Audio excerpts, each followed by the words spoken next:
অনেক দিন আগের কথা। সবুজ গাছপালা আর ফসলের মাঠে ঘেরা একটি সুন্দর গ্রামের নাম ছিল অলিপুর।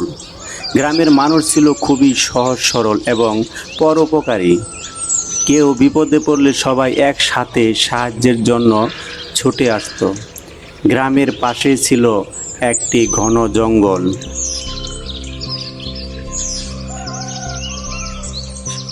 সেই জঙ্গলে নানা ধরনের পশু পাখি বাস করত।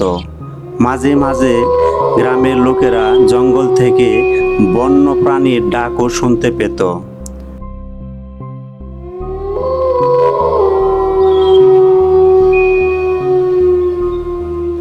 ওই গ্রামেই বাস করত রাকিব নামের এক কিশোর রাখাল।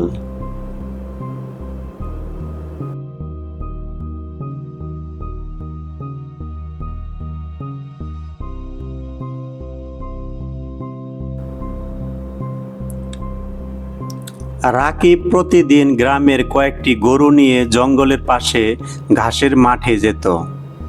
সে ছিল চঞ্চল ও দুষ্ট স্বভাবের ছেলে। সারা দিন গরু চড়াতে চড়াতে সে কখনো বাঁশি বাজাতো, কখনো পাখিদের সঙ্গে খেলতো। কিন্তু একা একা সময় কাটাতে তার খুব বিরক্ত লাগতো।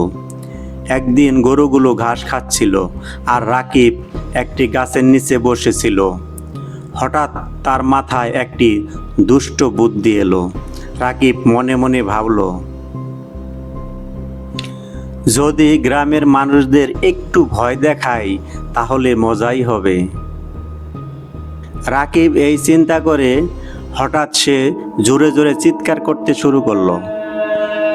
বাঁচাও, বাঁচাও, বাঁচাও, বাঘ এসেছে গো, বাঘ এসেছে, বাঁচাও, বাঁচাও, বাঘ এসেছে গো, বাঘ এসেছে। তার চিৎকার শুনে গ্রামের মানুষ আতঙ্কিত হয়ে গেল। কেউ লাঠি নিল, কেউ দা নিল, কেউ আবার দৌড়ে অন্যদের খবর দিতে লাগলো। কিছুক্ষণের মধ্যেই অনেক লোক জঙ্গলের কাছে এসে পৌঁছালো। একজন বৃদ্ধা বলল, কোথায় বাঘ, কোথায় বাঘ? রাকিব তখন হু হু করে হাসতে লাগলো।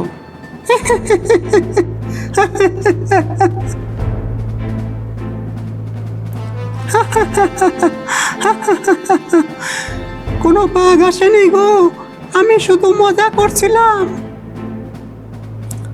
রাকিবের মুখে এই কথা শুনে সবাই রেগে গেল। একজন বলল, এভাবে মিথ্যা বলে মানুষকে ভয় দেখানো খুব খারাপ কাজ।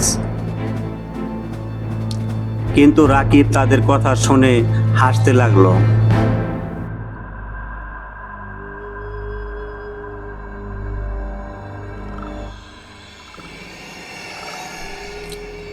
দুই দিন পর আবার রাকিব গরু চড়াতে গেল। তার মাথায় আবারও দুষ্টুমি চেপে বসলো। সে আবার আগের মতো চিৎকার শুরু করলো। বাঘ এসেছে গো, বাঘ এসেছে, কে কোথায় আছো বাঁচাও, বাঘ এসেছে গো, বাঁচাও, বাঘ এসেছে। রাকিবের চিৎকার শুনে গ্রামের লোকজন আবারও সব কাজ ফেলে দৌড়ে এলো। কিন্তু কাছে এসে দেখলো কোথাও কোনো বাঘ নেই। রাকিব আবারও হাসছে।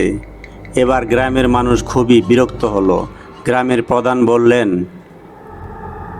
রাকিব, তুমি বারবার মিথ্যা বলছো।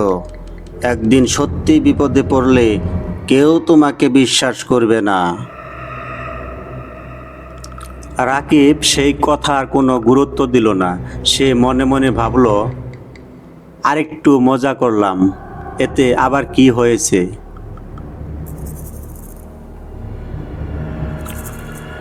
পরের দিন সকাল, আকাশ ছিল একটু মেঘলা। রাকিব গরু নিয়ে আগের মতো জঙ্গলের ধারে গেল। হঠাৎ ঝোপের ভেতর থেকে অদ্ভুত শব্দ শুনতে পেল। সে ভয় পেয়ে চারদিকে তাকালো। ঠিক তখনই একটি বাঘ ঝোপের আড়াল থেকে বেরিয়ে এলো। বাঘটি দেখে রাকিবের শরীর কাঁপতে লাগলো। সে প্রাণপণে চিৎকার করতে লাগলো, বাঁচাও, বাঁচাও, সত্যি বাঘ এসেছে গো, আমাকে বাঁচাও, বাঁচাও, কে কোথায় আছো বাঁচাও।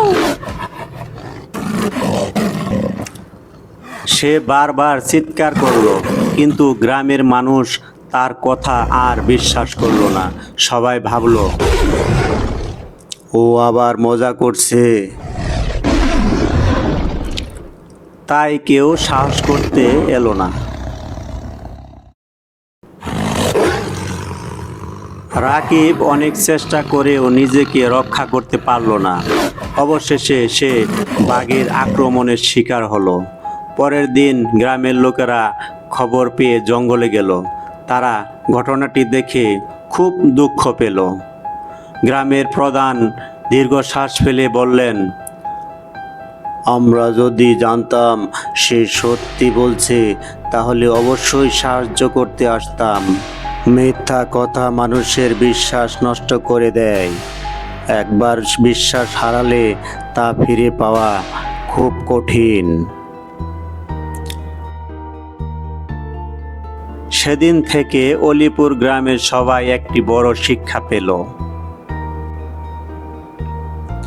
মিথ্যা কথা বলে হয়তো কিছু সময়ের জন্য মানুষকে বোকা বানানো যায়, কিন্তু শেষ পর্যন্ত তার ফল খুবই খারাপ হয়। সততাই মানুষের সবচেয়ে বড় সম্পদ। যে বারবার মিথ্যা বলে, সত্য বললেও মানুষ তাকে বিশ্বাস করে না। মিথ্যা বলার পরিণতি একদিন না একদিন ভোগ করতেই হয়।